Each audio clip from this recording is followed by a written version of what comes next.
Va ser obra, podríem dir, d'un grup de joves escalencs, molt entusiastes en aquell moment, que buscant una mica fer algun servei al poble, que en aquells moments pel jovent, a part del CERN, no hi havia gaire res més, aquells anys varen decidir-se, què farem? Varen fer un centre excursionista, farem un centre excursionista. Varen començar fent sortides a la neu.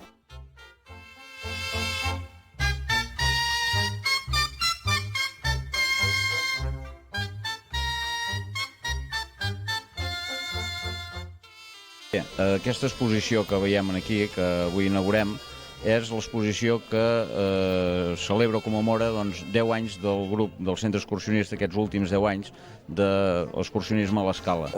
Varen organitzar la Festa del Pedal, una altra de les activitats que se'ls ha de donar també com a mèrit i que encara es fa, encara es continua fent, i participació, per exemple, en activitats com les catifes, per exemple, s'organitzaven amb motiu de la trobada, recordo jo, la trobada de les relíquies.